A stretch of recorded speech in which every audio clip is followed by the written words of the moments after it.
ভারতের লোকসভা নির্বাচনের দৌড়ঝাঁপ শেষে টানা তৃতীয়বারের মতো মসনদে বসলেন প্রধানমন্ত্রী নরেন্দ্র মোদী। এবারের নির্বাচনে অনেকটাই কোণঠাসা অবস্থায় জোট সরকার গঠন করতে বাধ্য হন তিনি। তবে নিজের জনপ্রিয় ব্যক্তিত্বকে কাজে লাগিয়ে নিঃসন্দেহে তিনি ব্যবসায়িক বিশ্বে নিজের গুরুত্ব তুলে ধরেছেন। তবে গত 2 মেয়াদেও পর্যাপ্ত কর্মসংস্থান ও অর্থনৈতিক প্রবৃদ্ধির রদবদল করতে না পেরে প্রধানমন্ত্রীর গদিতে তার অবস্থান এখন খুব একটা স্বস্তিদায়ক নয়। এমনকি তিনি একচেটিয়া ক্ষমতা হাতে রেখেও ভারতের সবচেয়ে গভীর অর্থনৈতিক চ্যালেঞ্জের সমাধান করতে পারেননি।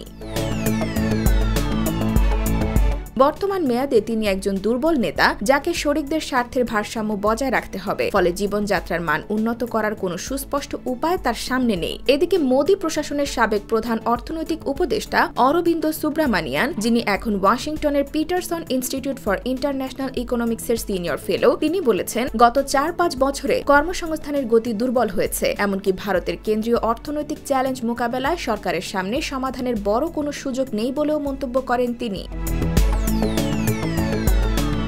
এছাড়া মোদীর দলের প্রতি জনগণের হতাশা বেড়েছে। কয়েক মিলিয়ন মানুষের দেশ ভারতে বাড়ছে অর্থনৈতিক বিপদ, সেই সাথে সম্পদের বিস্ময়কর বৈপরীত্য আরও প্রকট হচ্ছে। বড় বড় শহরগুলোতে 5 তারকা হোটেলগুলো তাদের নজরকাড়া স্পা নিয়ে গর্ব করে, অন্যদিকে বস্তিগুলোকে উপেক্ষা করা হয়। গ্রামীণ এলাকার মানুষ অপুষ্টির সাথে লড়াই করছে, শিশুদের স্কুলে পাঠানোর অর্থ জোগাড় করতে গিয়ে তাদের নাভিশ্বাস উঠছে।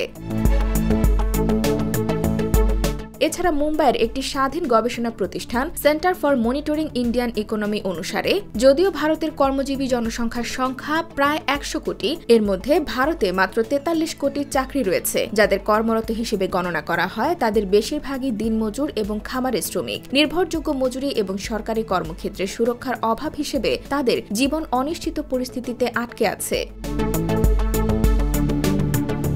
IBTV USA, new York.